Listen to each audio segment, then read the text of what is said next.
자료, 시란 무엇인가? 세 번째 강의, 요정호 선생님 편입니다. 저는 이 동영상 만든 이희중입니다.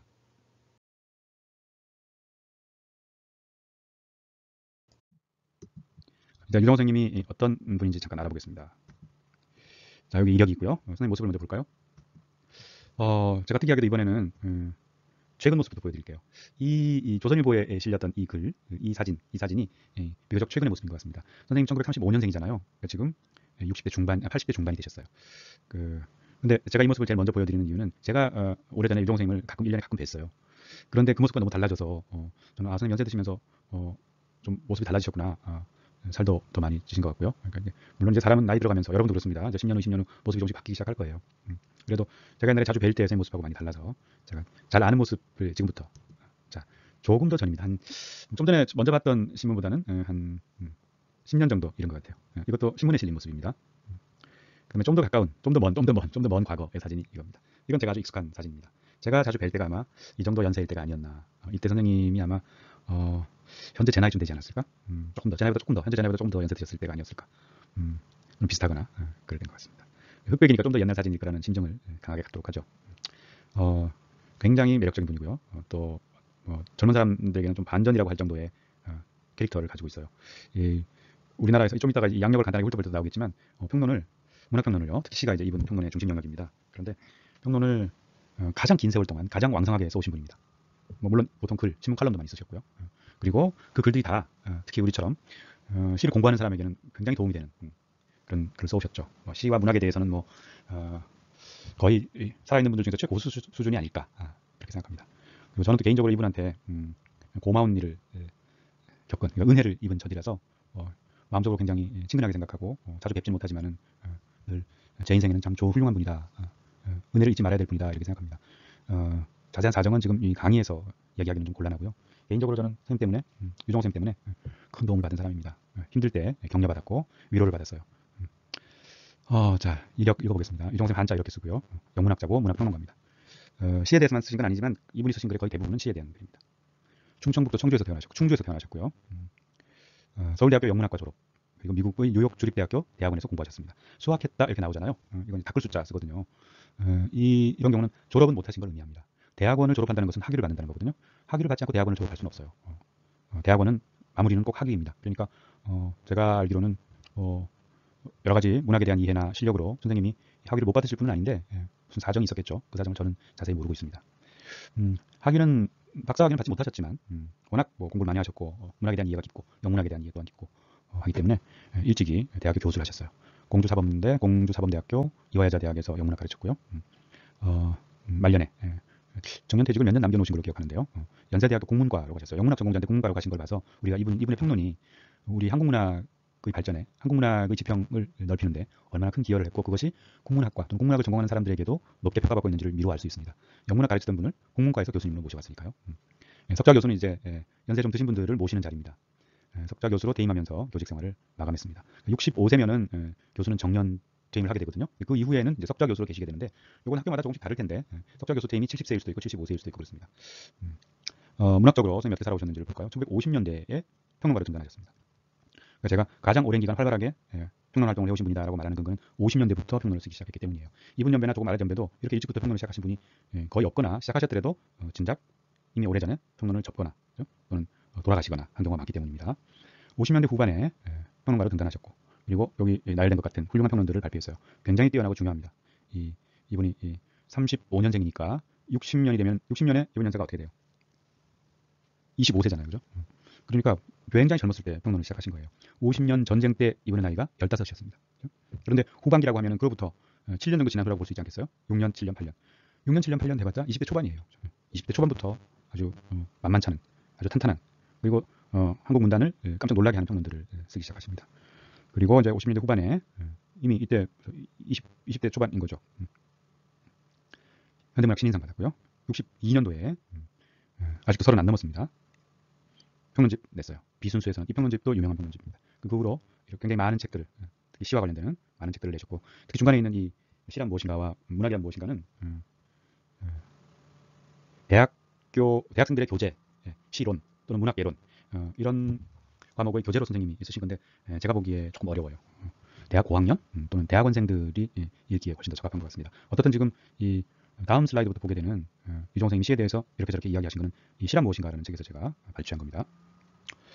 중요한 책들 번역도 하셨다고 했고요. 그리고 최근 마지막 단락이 최근 이야기입니다. 네이버 문화 문화의 안과 박에서 이 프로그램이죠. 이 프로그램에서 펼친 명강의들이 고전 강연, 예술과 삶에 대한 물음 등의 책으로 출간됐습니다. 이런저런 큰 상들 많이 받으셨고요. 우리 사회에서 특히 문학 분야에서는 가장 큰 어른 중에 한 분이십니다. 그런데 이제 제가 참고로 말씀드리면 이분이 정치적으로 보수입니다. 보수.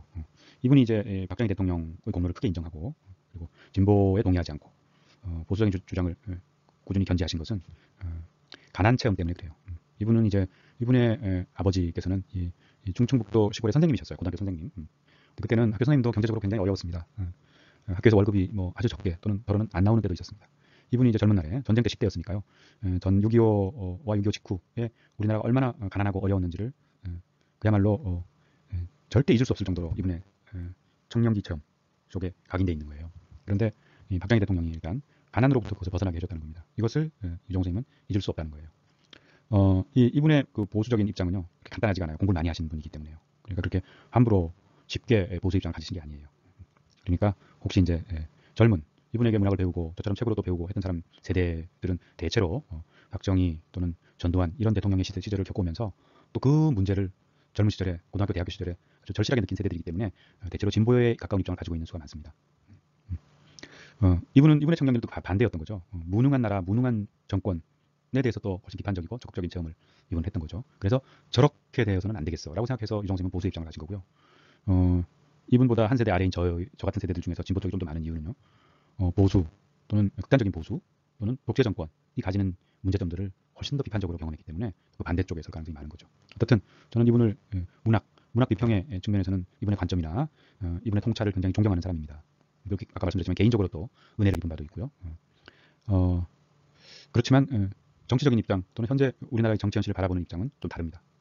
그럼에도 불구하고 존경의 관계 또는 제자들에 대한 사랑 이런 것은 또 유지될 수 있는 것이겠죠. 우리가 원하는 것은 건강한 보수, 건강한 진보이거든요. 저는 유종 선생님이 그런 대로 건강한 진보의 입장을 가지고 계신다라고 믿고 싶어요. 자, 이제 시에 대한 의견을 보겠습니다. 예, 이번에 우리가 공부하게 될 글, 제가 짧은 문장, 한두 문장으로 이렇게 발췌해 놓은 내용 전체는 이겁니다. 뭐 그럭저럭 볼 수 있긴 하죠, 그죠? 근데 좀 더 크고 편하게 보자고요. 네 부분으로 나눠서 각각 슬라이드를 만들었습니다. 첫 번째 슬라이드입니다. 될수록 많은 시를 꼼꼼하게 읽는 것이 시 이해의 첩경이다. 첩경 뭐예요? 순우리말, 한국말, 원래 한국말로 바꾸면 지름길이죠. 지름길. 그러니까 시를 이해하기 위해서는 될수록 많은 시를 꼼꼼하게 읽자는 겁니다. 다 쉬운 말로 되어 있죠, 그죠? 많은 시를 꼼꼼하게. 그게 나 시를 좀 알고 싶은데 시에 대해서 뭐 좀 아는 방법 없을까? 그럼 여러분 이제 유종 선생님의 시란 무엇인가 이런 책을 보게 되죠. 그런데 그런 책만 보는 걸로는 잘 안 돼요. 그런 책만 봐서는 이해하기 어렵습니다. 실전을 해야 돼요. 시 공부에 시를 이해하는 데에 실전, 그러니까 체험은 시를 읽어보는 거예요. 이론과 현실이 있는 거죠, 그죠? 현실은 시를 읽는 겁니다. 이론만 공부하는 것으로는 시를 잘 알게 되는 것이 매우 힘든 길, 뭐 불가능하다고 말하지 않겠습니다. 아주 어려운 길이에요. 시에 대한 접근에는 여러 차원이 있지만 언어적 세목에 대한 자상한 의미가 필수적이고 기본적이다. 비슷한 이야기입니다. 한자로는 이렇게 썼죠. 언어적 세목. 세목은 하나하나를 밑에 잘못 올라왔네요. 잠깐만 참아주세요. 돌이킬 수는 없어요. 보고 제가 지금 이 필기도구 장만하다가 키를 잘못 건드려가지고 이렇게 됐습니다. 언어적 세목. 말로 되어 있는 상세한 목록들을 말하는 거예요. 이거는 곧 지금 말로는 시에 쓰이고 있는 말을 이해해야 된다는 거예요. 그러니까 유종 선생님의 평론을 보면요. 낱말 하나하나를 자세히 의미를 따지고 분석하고 있습니다. 이게 언어적 세목을 살피는 거예요. 그것을 어떻게 한다고 했어요? 자상하게 음미한다고 했습니다. 자상한 것은 한자 저렇게 씁니다. 꼼꼼하게 하나하나를 따지는 것. 친절하게, 자세히. 이게 자상한 거거든요. 그러니까 쉬운 말로는 자세하다는 것과 똑같아요. 그러니까 말 하나하나를 음미는 뭐예요? 맛본다는 겁니다. 여기 있죠, 그죠? 다 입구자, 음자, 미자가 다 입구 변이에요. 맛보는 거예요. 짭짭짭 이렇게. 그러니까 언어적 세목에 대한 자상한 의미, 한자로 매우 멋있게 돼 있죠. 쉬운 말로 바꾸어서 읽어야 됩니다. 여러분 이런 전공책에 나오는 말들, 특히 연세 드신 분들이 쓴 글에는 이렇게 한자어들을 많이 써요.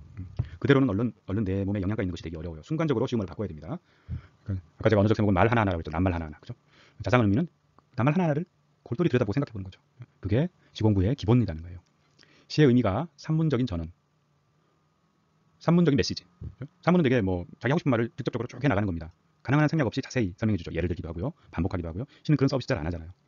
그래서 시와 비교하고 있어요. 시의 의미가 산문적인 전언이나 진술로 환원 또는 대체될 수 없다는 생각. 이건 굉장히 유명한 말입니다. 시는 풀이해 줄 수 없어요. 쉬운 말로 보면 이겁니다. 시는 풀이할 수가 없어요. 풀이는 그 시와 다른 겁니다. 이건 이제 영문학에서 신비평가들이 매우 강조한 말이에요. 거의 그들이 처음 이 말을 했어요. 시의 의미는 풀어서 설명할 수 없어요. 이렇게 말했습니다. 그러니까 지금 그 얘기를 하고 있는 거죠. 시의 의미는 산문적 전원이나 진술, 그러니까 산문적 전원 또는 산문적 진술로 환원될 수 없어요. 그건 다른 게 돼버린다는 거예요. 산문적인 말로 풀어서 설명하면 전혀 다른 게 돼버린다는 거예요. 근데 우리 어떻게 했어요? 고등학교 때 늘 이렇게 공부했죠. 이 시는 하고 시작되는 기나긴 문장들을 우리는 줄치고 공부했습니다. 그건 시가 아니에요. 그거는 시와는 전혀 다른 또 다른 생각이라는 거죠. 이런 생각은 특정 유파의 발견이라거나 특허적 발명이 아니다. 특정 유파가 발견한 게 아니야. 이거 신비평이라고 했죠. 그래서 특정 유파는 신비평 그룹입니다. 신비평 그룹은 이제 유럽에서 문학을 연구하다가 2차 대전, 뭐 이런 뭐 세계 대전 이런 험한 일을 겪으면서 이 학자들이 미국으로 이주합니다. 그러니까 원래는 이 유럽의 이 문학 연구 학파였는데 나중에 대체로 미국에다 모이게 되죠. 미국에서 지난 세기 뭐 중반 좀 일찍부터 중반까지를 온통 가득 채운 비평 유파고요. 실제로 우리가 학교에서 배운 여러 가지 문학 작품을 설명하는 용어들이 있었잖아요. 그런 게 대부분 이 신비평 쪽의 학자들이 하나하나 찾아내고 밝혀내고 정의한 거예요. 그들이 그러니까 많은 비평의 무기들을 생각해낸 사람들입니다. 그래서 극단적으로는 이 신비평가들의 기여는 문학에 대한 기여는 학교에서 문학을 가르칠 수 있게 되었다라는 말로 바꿉니다. 그러니까 지금도 우리가 문학을 배우고 시를 학교에서 배우는 것은 신비평가들에게 신세진 바가 아주 커요. 거의 신비평가들이 만들어낸 찾아낸 용어들을 가지고 우리는 공부하고 글 쓰고 시험 보고 이러고 있었던 거예요. 자, 미리 올라왔던 그 다음 문장 보겠습니다. 하나의 변두리 형식이었던 서정시가 이렇게 주목받지 못했다는 겁니다. 주요 장르로 부상한 것은 부상이 떠오르다는 겁니다. 부상한 것은 저쪽은 유럽을 말합니다. 저쪽의 근대 낭만주의에서다. 근대 낭만주의가 좀 더 옛날에 또 낭만주의가 있었거든요. 이건 나중 낭만주의를 말합니다. 근대 낭만주의에서 서정시가 주목받았다는 거예요. 에이, 그냥 뭐 자기 마음을 그냥 생각난 대로 떠들어댄 게 서정시잖아. 그 뭐 어떨 때는 별로 이유도 모르겠고 말이야. 그리고 맨날 뭐 사람 타령하고 말이지, 또는 자연이 아름답다는 타령이나 하고 저녁 노을 본다고 정신이 없었네, 이런 거 가지고 우리 이야기하기 좀 어렵잖아. 사람 저마다의 기분 가지고 만들어진 게 서정시 아니야? 이렇게 무시했는데 근대 낭만주의에 와서 서정시가 주목받았다는 거예요. 이 서정시는 주관성과 내면성의 표현 영역이다. 그래서 더 주목받기 시작한 거죠. 주관적이고 내면적인 것이기 때문에 무시당했다가 낭만주의의 분위기를 타고는 주관적이고 내면을 보여주는 것이기 때문에 더욱더 흥미진진한 장르가 되었다라는 겁니다. 마르크스를 보자 아시죠? 이 사회주의, 공산주의를 맨 앞장서 가지고 만들어낸 사람이잖아요. 마르크스가 펠덜린을 읽고 난 연후에야 비로소 사회주의가 그 국민적 사명을 다할 수 있을 것이다 라고 토마스 만이라는 독일 사람이 얘기했어요. 아주 유명한 독일의 문학자입니다. 펠덜린 또한 독일의 서정 시인이었어요. 그러니까 이 말은 지금 뭐냐면은 서정시가 그만큼 중요하다는 거예요. 마르크스가 제 아무리 일상을 바꾸겠다고 큰 소리를 쳤어도 서정시를 제대로 이해 못하면, 또는 제대로 이해 못했기 때문에 그 사회주의가 지금 그 꼴인 거야, 이런 이야기입니다. 그러니까 마르크스가 서정시를 잘 이해했더라면 사회주의가 훨씬 더 현실적이고 사람 하나하나를 고려하는 것이었을 텐데, 뭐 이런 말이라고 이해할 수도 있어요. 어떻든 사회주의가 좀 더 인간의 삶에 밀착된 것이 되기 위해서는 서정시를 이해했어야 돼, 이런 요지의 발언을 토마스 만이라는 사람이 했던 겁니다. 우리 지금 시간이 많으면 펠덜린이나 토마스 만, 이 독일 사람들, 독일 문학이 아주 중요한 자리를 차지하는 토마스 만도 훌륭한 소설 작품들도 남겼습니다. 중요한 작가들이죠. 이 사람들에 대해서 좀 살펴보고 넘어갔을 텐데 이제 그럴 여유가 없습니다. 종강은 다가오고 있고요. 관심 있는 사람, 제가 이렇게 말하는 이유는 관심 있는 사람은 지금 바로 검색해보세요. 다 자세하게 인터넷에서 설명하고 있을 겁니다. 시를 공부하지 않고는 말할 게 없다. 자, 번역을 이렇게 해놓으니까 틀린 건 아닌데 약간 다르게 이해할 소지가 있죠. 한자를 한번 보세요. 불학시면, 시를 학하지 아니하면 무의연이다. 말로써 뭘 할 수가 없어요. 이 말은 원래 이제 옛날 이 한문 고문이 중요한 말만을 했기 때문에 이 해석의 공간이 확장됩니다. 사람에 따라서 다르게 읽기도 하고 이런 거예요. 그러니까 이제 유정호 선생님이 직역을 했는데요. 제가 이해하기로는 이런 겁니다. 시를 공부하지 않은 사람하고는 같이 말을 하기가 어려워. 대화를 하기가 좀 어려워, 이 얘기입니다. 말할 거리가 없다는 뜻이기도 하고요. 말이 통하지 않는다는 뜻이기도 합니다. 옛날에 동양 사람들은 훨씬 더 시 공부 많이 했거든요. 그러니까 시 공부가 기본적으로 그 사람의 교양이고요. 대화를 나눌 때의 대화거리이기도 하고 그 사람의 깊이를 형성하는 데 큰 영향을 주기도 한다는 것입니다. 시는 인간의 가장 완벽한 발언이다. 유럽에서도 메슈 아놀드는 영국 사람입니다. 문학자예요, 이 사람도. 이런 말을 했어요. 시는 인간의 가장 완벽한 발언이다. 시를 이해한 사람만이 할 수 있는 말이죠. 이렇게 동양이나 서양이나 다 시는 최고 수준의 언어 영역이라는 겁니다. 시를 공부해야 될 이유가 이런 글을 보면서 더 강하게 다져진다라고 말할 수 있겠습니다. 슬라이드 하나 있는데 시간이 다 돼버렸어요. 지난 첫 번째 시간, 이번 주 첫 번째 시간도 제가 길게 했는데 또 길게 하긴 어려워서 일단 이 시간은 여기까지로 마무리해야 되겠습니다. 자, 시 300편은 생각에 사특함이 없다. 이건 공자님 말씀입니다. 생각에 사특함이 없다는 사무사, 생각에 사가 없다, 이렇게 직역되는 거죠. 이 구절을 가지고는, 논어에 나오는 이 구절을 가지고는 몇 가지 다른 해석이 있습니다. 시 300편은 이렇게 해서 주어가 1300편이에요. 그러니까 두 가지로 봅니다. 시 300편은 시경을 가리킨다, 보통 그렇게 해석하더라고요. 시경에 있는 시 300편은 다 좋다, 이렇게 해석하기도 합니다. 다 좋다는 말의 표현이 이제 이 300편에 담긴 생각에는 사특함이 없다. 사특함은 뭐 사악함, 삐딱함, 일그러짐, 나쁜 점 뭐 이렇게 해석할 수 있습니다. 사특도 한자 말입니다. 300편에는 이 오래전부터 남아있는 옛사람들이 썼던 이 시들에는 나쁜 게 없어. 다 좋아. 이렇게 얘기한 거죠. 그 다음에 이걸 조금 더 나아가서 해석하면은 시 300편을 읽은 사람은, 시경의 시를 읽은 사람은 너무나 훌륭해. 시 읽으면서 그 인품이 훌륭해진 거야. 그런 뜻으로 썼다고 해석하는 사람도 있습니다. 또 다른 해석이 있을 수도 있겠죠. 원래 이 한문 고문은 표현이 아주 간략해서 중간에 읽는 사람이 많은 생각을 더해서 많은 행간을 읽고 생각을 더 삽입해서 읽는 거죠. 예, 글들이 그렇습니다.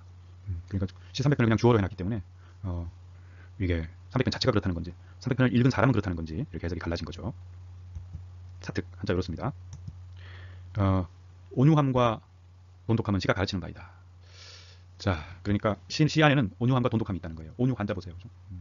따뜻하고 부드럽고, 또 이 돈독이라는 말은 사람의 관계, 친목 관계에도 말하고요.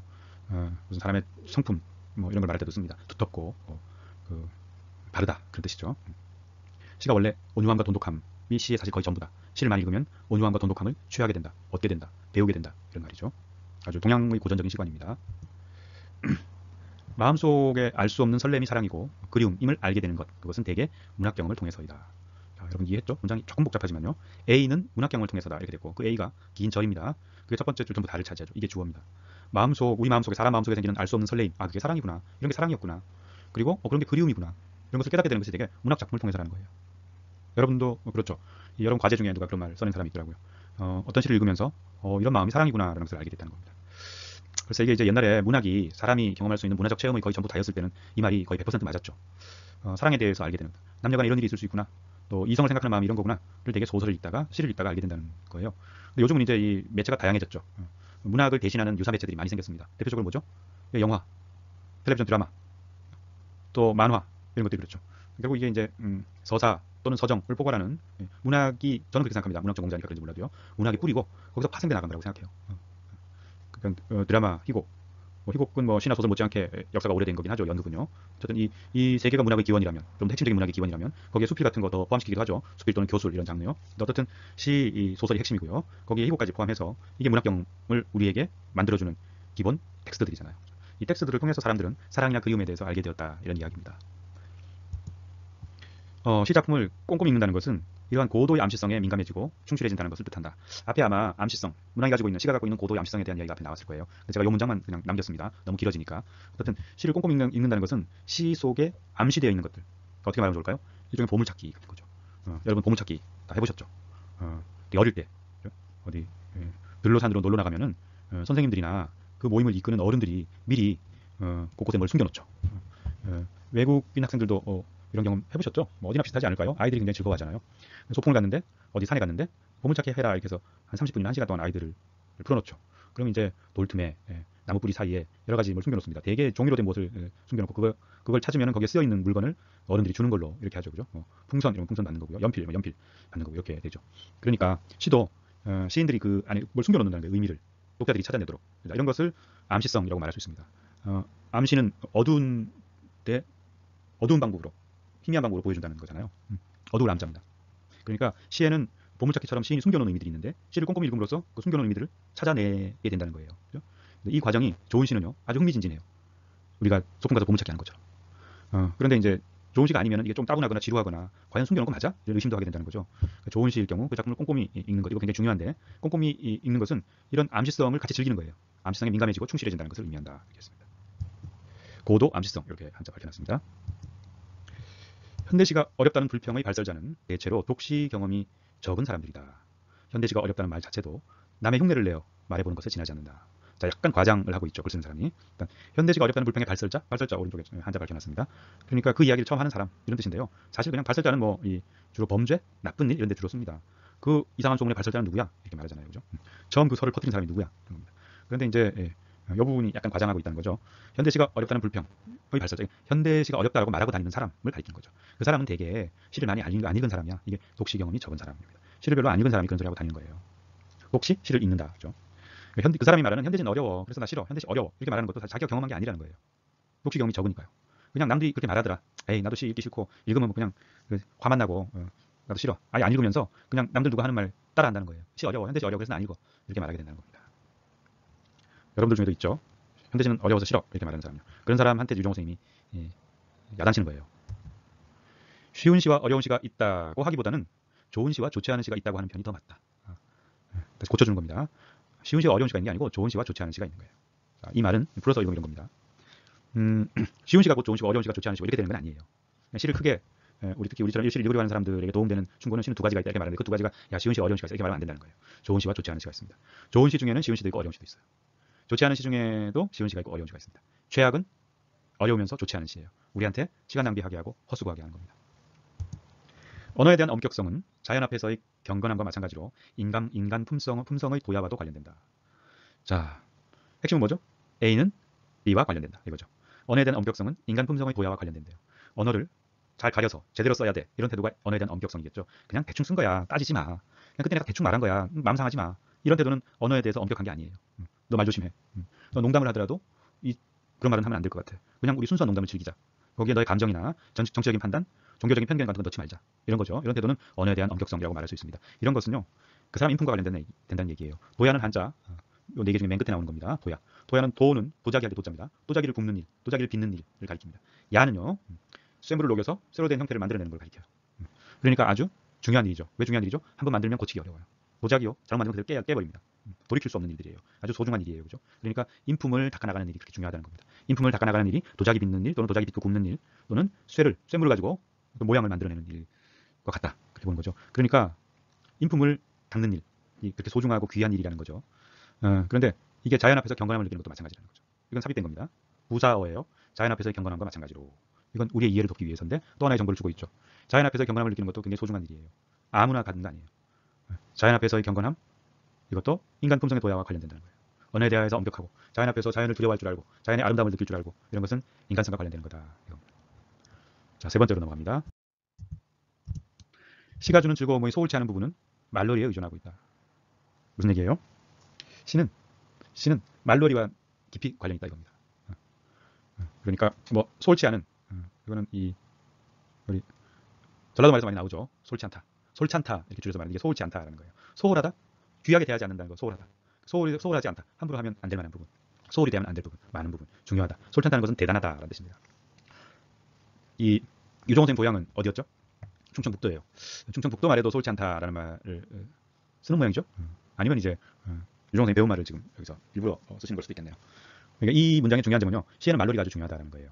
그리고 그 말놀이가 우리가 시를 읽고 즐거움을 느끼는 기능을 주로 담당하고 있다는 거죠. 말놀이는 펀이라는 영어를 대신합니다. 특히 유정호 선생 영문학자잖아요.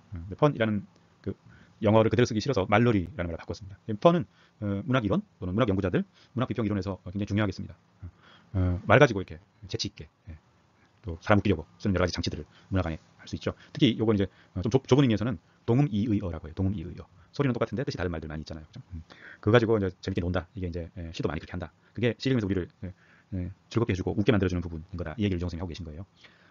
이게 이제 조금 낮은 쪽으로 빠지면 이게 아재 개그가 되는 거죠. 동음이의어 가지고 노는 게 아재 개그잖아요. 그죠? 영어로는 유사한 단어 중 펀이 있는데요. 펀. 이 펀은 그냥 장난이라는 뜻입니다. 펀이 이렇게 쓰죠. 그러죠? 문학에서 말하는 말놀이는 P로 시작하는 펀입니다. 펀 아니고요. 펀입니다. 한자 보이죠? 소홀, 의존 해놨습니다. 이야기는 거짓말을 하지만 노래는 거짓말을 하지 않는다. 이거 아주 유명한 속담이에요. 한국어 속담요. 이게 아마 김용택 선생도 자주 하는 말이죠. 그래서도 자주 하고요. 김용택 시인의 어머니가 이 말을 했다고 한 적이 있는 것 같아요. 그래서 본 기억이 납니다. 이거 재밌죠, 그죠? 이야기는 거짓말을 해요. 쉬운 말 같지만요. 이 거짓말은요, 이야기가 하는 거짓말은 나쁜 뜻은 아니죠. 우리가 픽션이라고 할 때, 픽션 여기다 쓰죠. 픽션. 이 거짓말이라는 뜻이잖아요. 허구. 그러니까 이야기는 픽션이 대부분입니다. 사실은 여러분들이 이제 이번 주말에 겪었던 재밌는 일을 아는 사람한테 전할 때, 학교에서 겪은 재밌는 일을 집에 가서 엄마한테 할 때, 이럴 때 우리 이야기하면서 조금씩 지어붙이는 경우가 있죠. 재밌게 하려고. 이게 이제 소설의 씨앗 같은 거예요. 사람들이 좀 더 재밌게 듣게 하기 위해서 실제 일어났던 일을 어떤 형태로건 왜곡하는 겁니다. 그 비율이 아주 높으면 그게 소설이 되는 거죠. 이야기꾼들, 사람들이 웃고 즐기는 것을 너무 좋아하는 이야기꾼들은 거짓말을 많이 합니다. 옛날부터 그랬겠죠. 그래서 드디어 모든 것을 다 만들어내는 상황까지 간 거죠. 그걸 우리는 거짓말이라고 비난하지 않고 문학의 한 장르로 만들어줬어요. 그래서 드디어 영화나 드라마, TV 드라마 같은 것도 희곡도 마찬가지, 연극도 마찬가지죠. 이런 우리가 소설에게 허용한 너무 재밌으니까 용서해 주는 겁니다. 그래, 재밌는 이야기는 네가 만들어봐. 거짓말한다고 놀리지 않을게. 벌 주지 않을게. 그러다 보니까 여러 가지 차원의 이야기를 사람들이 만들어내게 됐고 어떤 것은 굉장히 깊은 의미를 가지게 됐습니다. 사람들에게 새로운 세상을 얘기해주고 또 사람들에게 세상의 법칙이 뭐여야 하는지까지도 일러주는 그 위대한 작품들이 나오게 된 거죠. 우리가 거짓말을 용인해주는 대가로 그와 같은 위대한 서사문학들을 얻은 거죠. 노래는 거짓말하지 않아. 그에 반해서 노래는 거짓말을 하지 않아. 노래는 진짜야. 노래는 정말이야. 노래는 참말이야. 이런 이야기도 있습니다. 글쎄 이것도 뭐 현대 와서는 제한적이죠. 시에도 거짓말 많이 만들어 넣게 됐거든요. 시도 역시 이제 소설 같은 장르의 발전에 영향을 받아가지고 거짓말 좀 합니다. 엄밀히 따지면요. 그죠? 시 쓴 사람이 남성이라는 거 뻔히 아는데 여성의 목소리를 이야기하고 여성인 척 이야기하는 화자를 드는 거죠. 시인에게 분명히 부모님이 아직도 살아 계신데 시의 효과를 높이기 위해서 마치 두 분 중에 한 분이 돌아가신 것처럼 고아의 입장에서 시를 쓰기도 하는 거죠. 그것 시에서도 그걸 용인해주게 됐습니다. 그럼에도 불구하고 이 속담은 의미가 있죠. 괜찮습니다. 시는 그래도 진실한 말을 하는 것으로 오래전부터 동서양을 막론하고 시는 참말을 하는 것으로 받아들여져 왔습니다. 비록 최근에 시인들이 워낙 경계를 넘어가는 일들을 좋아해서 여자들이 다 그렇죠. 나도 시에 거짓말 좀 해볼게 이렇게 생각하는 시인들도 많이 나오게 되었습니다. 속담 한자 밝혔고요. 서정시는 외침소리를 발전시킨 것이다. 폴 발레리라는 프랑스 시인이 얘기했답니다. 뭐 그런 면이 분명히 있죠. 다는 아니겠지만요. 요 말을 이제 누구는 이렇게 번역해서 쓰기도 해요. 서정시는 감탄사에서 시작했다. 감탄사도 다양하죠. 너무나 놀라운 걸 봤을 때 놀라는 소리, 너무나 무서운 걸 봤을 때 두려워하는 소리, 너무나 행복한 일을 봤을 때 기뻐하는 소리, 이런 것들이 다 감탄사죠. 그러니까 이 감탄사가 서정시의 뿌리다. 이런 학설이 존재하는 겁니다. 분명한 느낌이나 생각이 미리 있고 거기에 알맞은 말과 표현을 찾는 과정으로 시작 과정, 시를 쓰는 과정, 시작 과정이나 글쓰기 과정을 파악하는 것은 널리 퍼져 있기는 하나 별로 신용할 만한 것은 못 된다. 자, 유정호 선생님의 주장이죠. 사람들은 다 이렇게 알고 있는데 그거 아니야. 이 말을 지금 이렇게 하고 있습니다. 사람들이 알고 있는 사실은 뭐죠? 분명한 느낌이나 생각이 미리 있고 거기에 알맞은 말과 표현을 찾는 것. 그게 시 쓰기일 거야. 시 못 쓰는 사람, 시 안 써본 사람들이 이렇게 말한다는 거예요. 글 잘 못 쓰는 사람, 글 많이 안 써본 사람이 이렇게 생각하는 거예요. 모든 시인들 또는 글 쓰는 사람들은 미리 계획을 다 짜놓고 쓸 거야. 확실하게 나 이거 써야지 라고 해서 글을 쓰는 거 아니야? 머릿속에 다 완성돼 있고 나중에 마땅한 표현을 찾아서 고민하는 거 아니야? 그거 거짓말이라는 거예요. 그거 틀렸다는 겁니다. 그럼 뭘까요? 네, 분명하지 않아요. 시를 처음 쓰는 사람, 어떤 시를 쓸 때 그 시가 마지막에 어떤 모습이 될지 또 어떤 주제를 갖추게 될지는 불확실할 때가 아주 많다는 겁니다. 일단 써보는 게 중요하다는 거죠. 자, 어떤 호숫가에 저수지에 가봤는데 느낌이 너무 좋았어. 주변의 숲들은 이제 봄이 지나서 여름으로 들어가면서 정말 짙은 푸른색을 보여주고 있고 그게 물속에 다 잘 비치고 있더라고. 그때 장면을 써가야지. 아, 그 물이 거울 같더라고. 거울보다 더 멋있더라고. 거기에 하늘도 있고 숲도 있고 산도 다 있더라고. 그 물 위에 비친 모습. 그것이 진짜 세계가 아닐까라는 느낌이 있더라고. 그런 거 가지고 글을 써보는 거예요. 내가 가보지 못한 세상. 지금 갈 수 없는 곳. 그곳 풍경이 물 위에 비쳐있네. 뭐 이런 식으로 써보는 거예요. 마지막에 그게 최종적으로 그 시가 어떤 모양을 갖추게 될지 무슨 주장을 하게 될지는 시인도 모르고 쓰는 수가 많다는 겁니다. 그러니까 이 말은 글을 써나가면서 완성되는 거예요. 여러분도 이미 그런 경험 해보신 적 있죠? 시를 한번 써보세요. 시를 써보면 알게 될 겁니다. 그러나 이 유정호 선생님의 주장을 여러분 귀담아 듣고요. 믿으세요. 그래서 이번에는 어떤 주제에 무슨 시를 써봐야지라고 결정하지 말고 쓰세요. 그냥 쓸거리가 떠오르면 어떤 장면이 떠오르거나 어떤 구절이 떠오르면 시를 쓰기 시작하세요. 주제는 또는 이 시를 마무리하는 결정적인 멋있는 구절, 그 끝에 올 수도 있고 또는 시작할 때 올 수도 있죠. 그런 구절은 써나가는 중에 찾아내게 되고 고통스럽게 또는 즐겁게 내 머릿속에 있는 여러 가지 단어들이나 생각의 조각들을 뒤지다가 찾아내게 되는 겁니다. 아직 계획이 확실히 서 있지 않더라도 시를 시작하시기 바랍니다. 시 아닌 글도 비슷합니다. 현대시가 어렵다고만 주장하는 사람은 이 세상에 가치 있는 모든 것은 어려운 것이라는 사실을 인지한 바가 없다. 자, 여러분 이거 제가 맨 앞에 읽었던 제 글이 있었죠. 시 속으로 들어가는 길. 거기에도 이 얘기 나왔죠. 그죠? 제가 유정호 선생님 글 읽으면서 그 생각을 했던 모양이에요. 물론 뭐 자연스럽게 이런 생각을 하게 되는 사람도 많죠. 힘들어서 싫어. 뭐 배우려고 했는데 힘들어. 여러분 그 배워보세요. 힘들게 배운 것이 더 가치가 있는 거죠. 다른 사람들도 그 힘든 과정에서 포기한 사람이 많을 거예요. 다 배우고 나면 그걸 다 힘든 과정을 거치고 배운 사람이 세상에 많지 않다는 것을 알게 될 겁니다. 그럼 보람이 배가 되는 거죠. 그렇죠? 여러분 운동 중에서 배우기 어려운 운동이 있어요. 제가 들은 바로는 테니스가 제일 배우기 어렵대요. 그래서 보통 한두 달 배우다가 포기합니다. 1년, 2년, 3년 배워도 아주 잘 칠 수는 없어서 괴로워해요. 그래도 버티면서 오래 치고 나면 아주 잘 치진 못하더라도 자기 나름대로 스타일이 생깁니다. 그러면 테니스의 즐거움을 아는 세상에 많지 않은 사람이 되어서 평생 동안 테니스를 즐기면서 살 수 있게 되는 거죠. 테니스는 아주 나이 들어도 칠 수 있는 아주 드문 운동이라는 말이 있어요.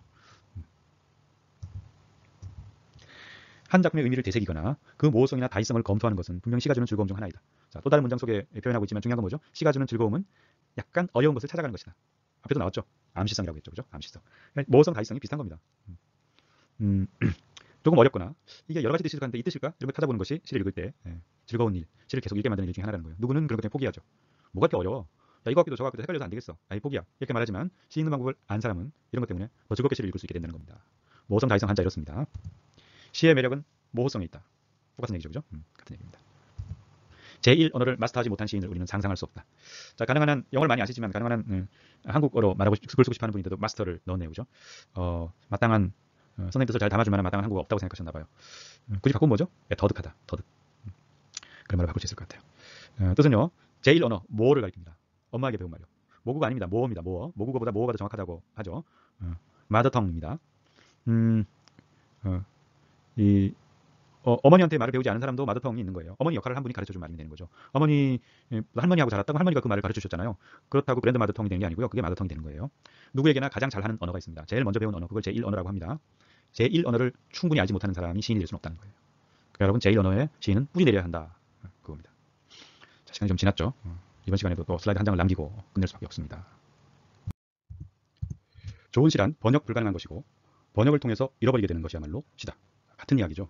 A이고 B다 이렇게 문장이 구성되어 있는데 A나 B가 사실은 같은 이야기입니다. 시는 번역이 불가능하다 이렇게 했어요. 좋은 시 일반적으로라고 해도 괜찮아요. 일반적인 시는 번역이 불가능해요. 아까 지난 시간 그 슬라이드에서 맨 마지막에 그거 나왔었죠. 제1언어 얘기요. 제1언어. 근데 사실은 이 인간의 이 제1언어가 언어와의 편차가 대체로 좀 심합니다. 그리고 그야말로 제1언어, 어머니한테 배운 말, 어머니 역할을 하는 분에게 배운 최초의 말을 깊이 이해하지 않고는 시를 제대로 읽어내기가 참 어려워요. 그러니까 이쪽 언어도 알고 저쪽 언어도 알고 또 이쪽 언어도 완벽하게 알고 저쪽 언어도 완벽하게 아는 사람이 이 세상에 거의 없다는 거예요. 어느 정도 알 수 있습니다. 무슨 3개 국어를 한다는 둥, 5개 국어를 한다는 둥 이런 사람들이 있죠. 그 사람들이 그 표현된 그 언어들을 다 제1언어로서 이해하고 있는 것은 아니에요. 그죠? 여러분들 중에서 외국인 학생들도 있잖아요. 중국 학생들도 있고 베트남 학생들도 있고 그렇죠. 또 다른 나라 학생들도 있을 수 있겠죠. 여러분들이 이제 한국어를 배우고 있는데 여러분 한국어를 아무리 열심히 배워도 여러분들이 원래 쓰는 말만큼 알기는 어렵습니다.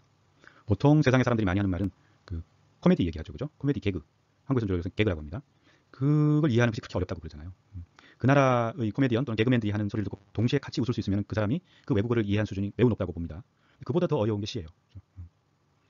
여러분 제가 외국인 학생들에게도 똑같은 과제 냈잖아요. 130편이 넘는 시를 좀 읽어보라고 했습니다. 물론 다 읽은 사람도 있을 거고 한 10편 읽고 과제한 사람도 있겠죠. 여러분들이 그 시들을 읽으면서 의미는 그런 대로 받아들였을 수 있지만 그 낱말, 어떤 낱말은 한국어의 다른 소리가 비슷한 또는 의미가 비슷한 다른 말들과 긴밀하게 엮여 있는 게 있거든요. 그것까지 다 이해하고 받아들이긴 어려운 거죠. 한국 사람도 그거 다 알지는 못하는 경우가 있어요. 아는 사람도 있고 모르는 사람도 있습니다. 어떤 부분이 그렇다면요. 부분적으로. 그러니까 한국 학생들도 시 읽는 걸 연습해야지 되는 거거든요. 그러니까 여러분들이 한국 시를 좋아하는 시를 발견했고 그리고 한국 공부를 열심히 해서 여러분들의 나라, 여러분들의 말을 쓰는 다른 사람보다는 한국어를 아주 잘 알게 됐다고 해서 번역해봐야겠다고 생각할 수 있어요. 근데 그걸 여러분들이 잘 아는 언어로 번역하는 순간 한국어 시하고는 좀 달라져 버린다는 거예요. 놓치는 게 참 많다는 거예요. 그건 반대로도 마찬가지입니다. 여러분 나라의 훌륭한 시들, 여러분들이 좋다고 생각하는 시들을 한국 학생에게 써주고 번역해서 설명해주고 해도 여러분들이 느끼는 것만큼 좋은 시하고 받아들이는 것은 어려울 수 있어요. 좋은 시하고 받아들이더라도 여러분들이 좋은 시로 받아들이는 거하고는 내막이, 속사정이 다른 걸 수 있어요. 그래서 시 번역은 불가능해 이런 말이 떠도는 겁니다. 시는 번역이 불가능해. 이건 전문가들 사이에서도 많이 회자되는 것입니다. 자, 그 말을 또 이렇게 했습니다. 번역을 통해서 잃어버리는 게 있는데 그게 뭐야? 시를 잃어버린 거예요. 번역하면 시를 잃어버리게 돼. 이렇게 말했습니다. 각고하여 아주 힘들게 쓴다는 의미에서 모든 글은 자기적인 요소가 있게 마련이지만 그것이 드러나지 않도록 하는 것이 일반적인 솜씨의 관습이다. 무슨 말인지 이해했습니까?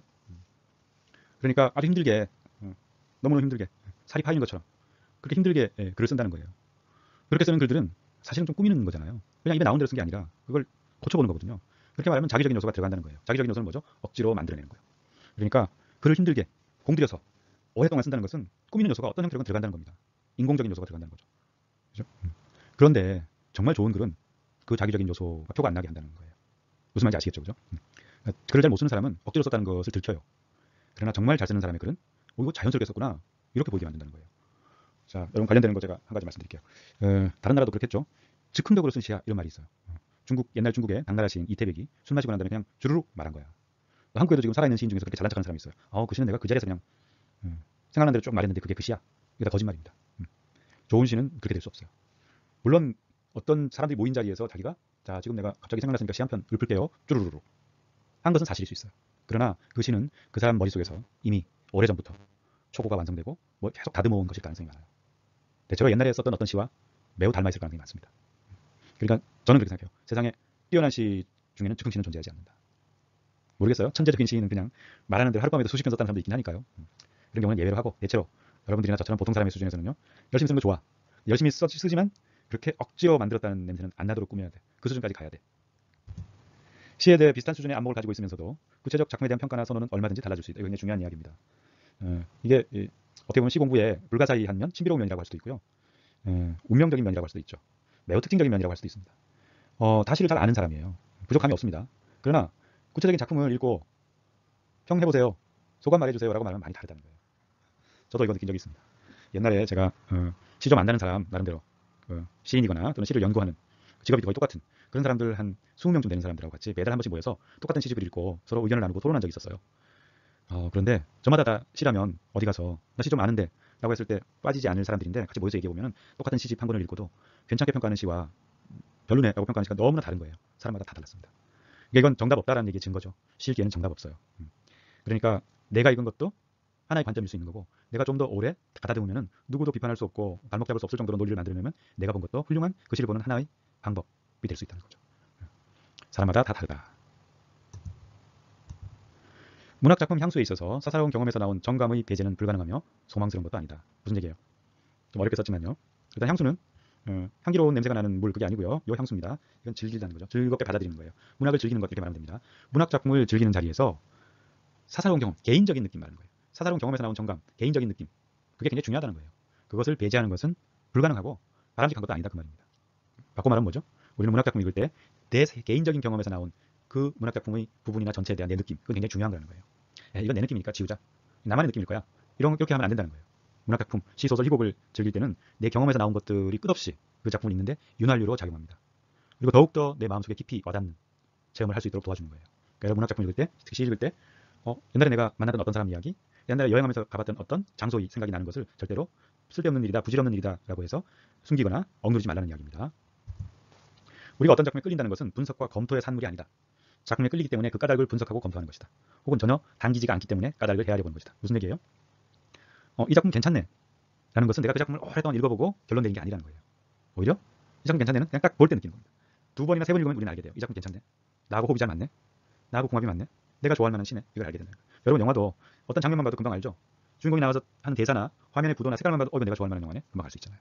그런 것처럼 시도 첫인상에서부터 이미 괜찮고 안 괜찮은 것은 오는 거예요. 그 바로 앞서 읽었던 사사로운 경험에서 나온 정감, 이거와 관련된 겁니다. 내 개인적인 경험에서 나온 느낌. 이것 때문에 어떤 작품이 좋고 나쁘고가 끌린다, 이거 끌린다라고 했죠. 또는 당기지가 않는다. 이건 좋다, 나쁘다잖아요. 그죠? 이 좋고 나쁜 느낌은 금방 온다는 거예요. 사사로운 경험에서 나온 정감 때문에. 그리고 우리가 시를 보고 분석도 해보고 꼼꼼하게 살펴도 보고, 특히 여러분 문학 전공이니까 딴 데서 배운 거 가지고 이렇게 적용해가지고 더 들여다보기도 하고 낱말줄 리스트 만들어서 인도 살펴보기도 하고 이렇게 하는 것은 내가 처음에 느꼈던 좋고 나쁜 느낌을 증명해 나가는 과정이라는 거예요. 그것을 까닭을 헤아려 본다는 거죠. 처음 봤을 때 이 작품 별로였어. 왜 그랬을까?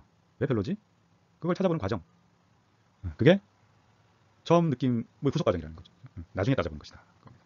좋고 나쁜 것은 딱 처음에 느낌으로 온다. 분석하고 연구하는 것은 그 느낌의 이유를 내가 찾아보는 것이다. 검토 산물. 자, 시는 산문적 진실로 환원될 수 없는 언어 예술이요 말의 음악이다. 여러분 지난 시간에 비슷한 얘기 읽은 적 있죠? 시는 설명할 수 없는 거예요. 해석할 수 없는 거예요. 해설할 수 없는 거예요. 풀어서 설명하면 이미 그건 다른 이야기가 되어버리는 거예요. 그러니까 산문적 진술이라는 것은 시를 길게 설명해 주는 겁니다. 제가 하는 것처럼. 제가 여러분 강의에서 여러분 시 한 편 읽읍시다라고 해놓고 나중에 제 얘기 막 하지 했잖아요. 그건 시가 아니에요. 그냥 어쩔 수 없어서 그렇게 하는 거예요. 여러분들은 시를 봐야 됩니다. 정말 진짜 모습은 시예요. 그것을 설명하는 누군가의 목소리는 시의 그림자거나 헛개비입니다. 시는 산문적 진술로 환원될 수 없는, 되돌아갈 수 없는 언어 예술이요 말의 음악인 것이다. 이렇게 해서 유정호 선생님의 시에 대한 설명을 다 끝냈습니다. 산문적 진술 환원 한자 확인하시고요. 이 강의 여기까지입니다. 여러분 수고하셨습니다.